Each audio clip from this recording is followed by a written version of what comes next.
Welcome boys and girls, Costin here with a discussion about the vampire counts, which Grave Assembly is going to be reworking with the release of the Lords of the End Times DLC and Nagash. Or at least that's what we hope for when that DLC does come out.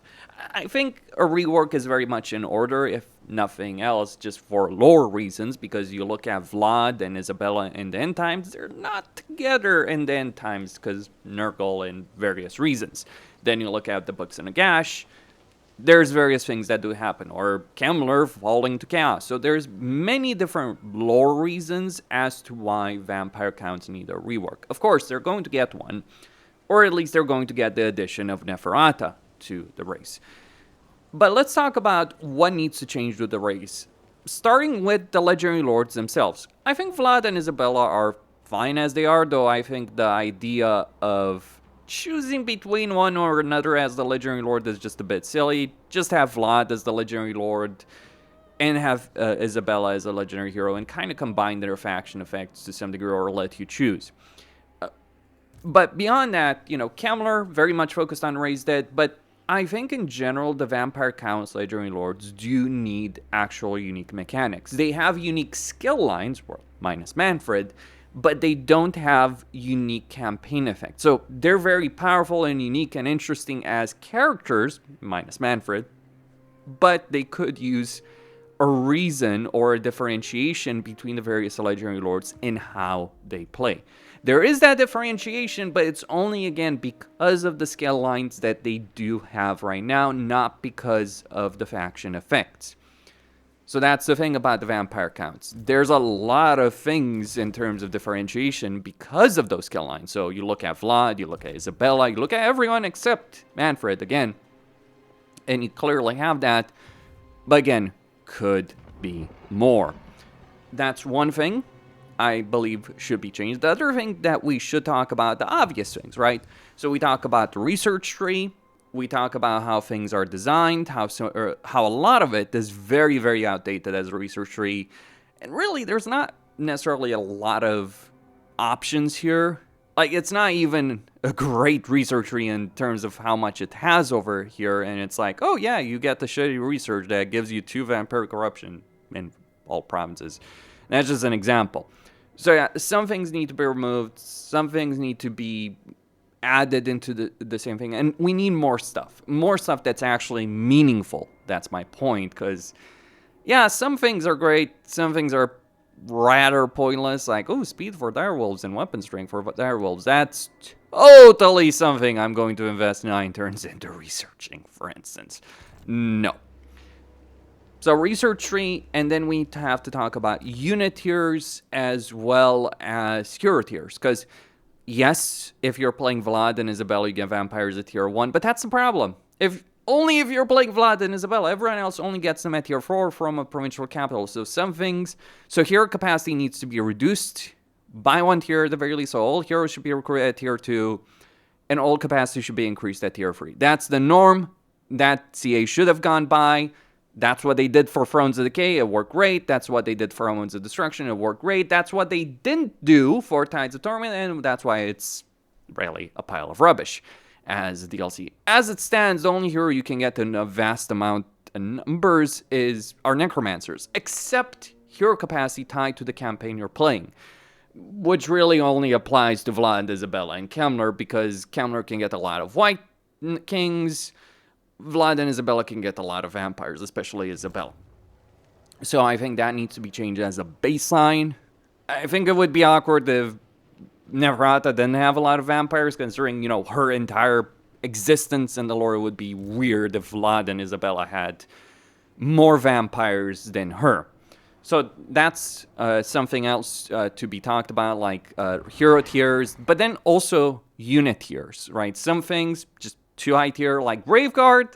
Now all the variants need to be tier 3. I think, like, you need more tier 2 buildings, really, and more tier 2 options. Like, there's some decent ones, like Crypt Horrors, absolutely, but a lot of things, it just feels pointless. Like, Black Knights with Lances and Barding should not be a tier 4 unit. And it's like, even the game agrees, it calls it the tier 3 unit.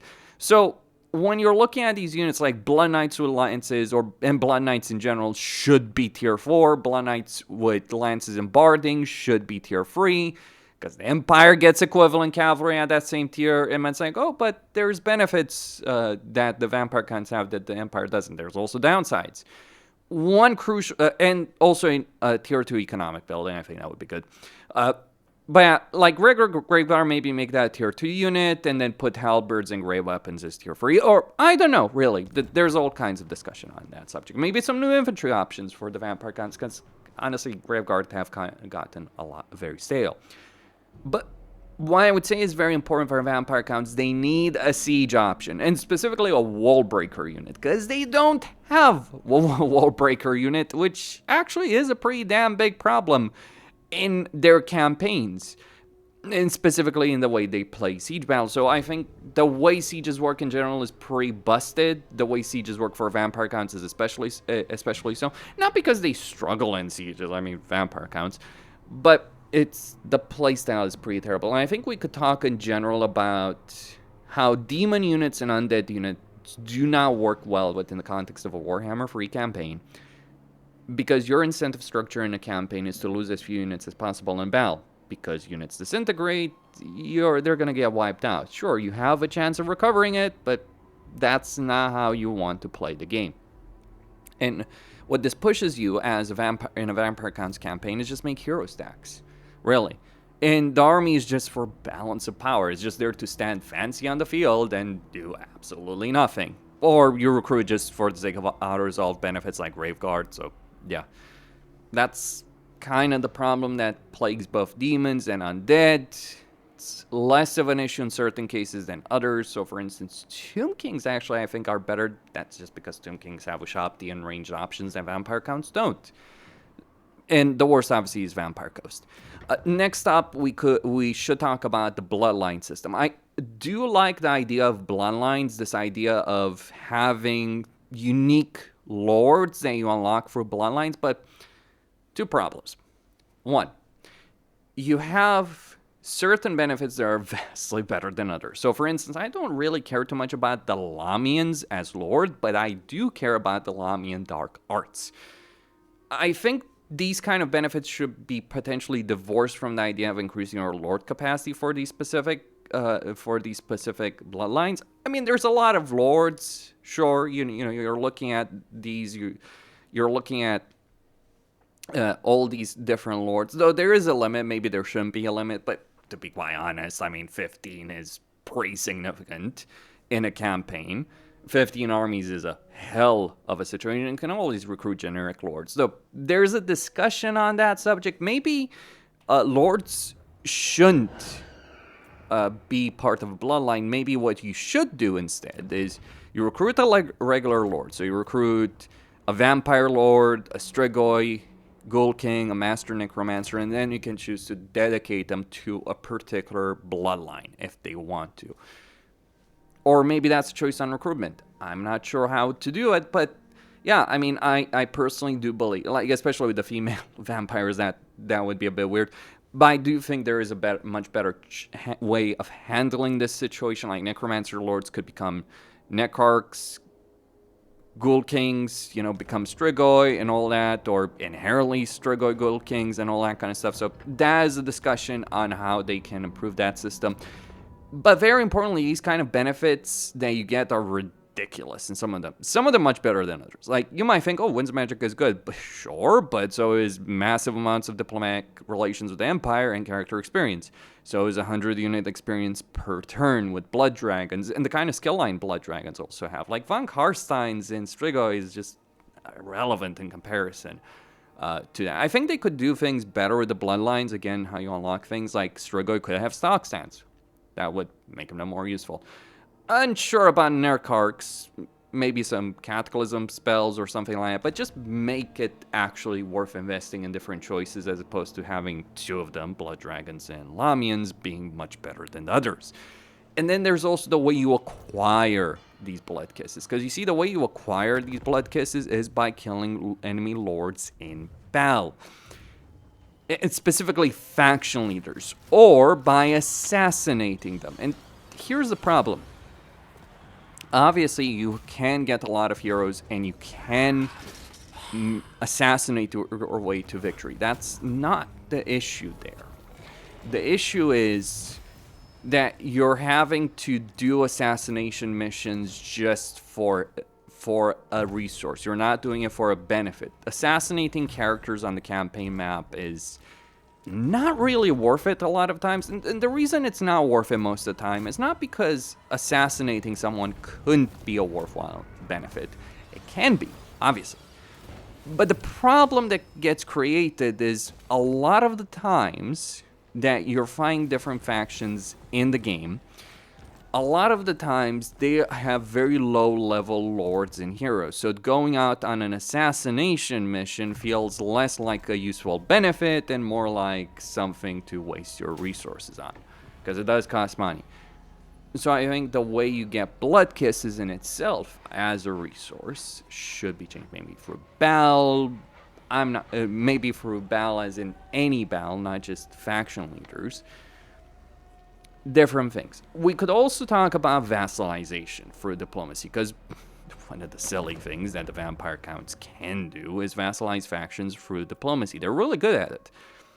The problem is vassalization is a one and done deal. You vassalize a faction, they very rarely, if ever, break that vassal agreement. They can do it, but extremely rarely, especially if you're constantly at war. So one of the things I do in a Vlad campaign is vassalize the dwarves, which, yes, is fucking ridiculous. No, it doesn't make sense. So the entire system of diplomacy and vassalization needs an overhaul, and I think any faction that has vassalization, maybe more factions should have vassalization, but it should be an active system, not a passive system. Vassalizing a faction, I think vassalizing a faction, the way you do that should be different, because right now you just trade certain regions with the barracks and you might just get vassalization there, right there and then. It should be a more gradual process, like you build up relations over time instead of a massive, huge build. Takes multiple turns, and then once you have them as a vassal, you have to maintain influence with them or maintain your relationship with them, something along those lines. There are games, I always think back to Nobunaga's Ambition Sphere of Influence, because you have vassals there, you have allies factions, and you have an influence system with which you do various things, but your constant relationship with them matters. Your vassals may despise you in this game, but they won't break the vassal agreement, especially if you're a very powerful faction. And that's kind of a catch-22 situation, because here's the thing. Any vassal you have adds to your faction military strength. Okay, fair enough. That's how we avoid the situation in Warhammer 2, where everyone would declare war on your vassals, even if you're extremely powerful. I get that. It was a big issue for Nakai. But imagine a situation you have two legendary lord factions as vassals. Even if one of them wants to break out, that's a declaration of war, and the AI is not going to do that, because they actually will think that you're even stronger than you are because of your other vassal. So it is a bad calculation the way the game handles it right now. I mean, I get why CA did it. I do appreciate them doing it, for the record. I'm not going to say otherwise, because I think that's ignoring the major issues we had before. But again, diplomacy is one of those things that needs an overhaul. Now, some people talk about public order or corruption. Look, I've said this before and I'll say it again. While I understand the sentiment of overhauling public order and corruption and making them more relevant as systems, I think that's one of the lowest priorities on the list. Let me say what's more important. Sieges, auto-resolve, diplomacy, those kind of things.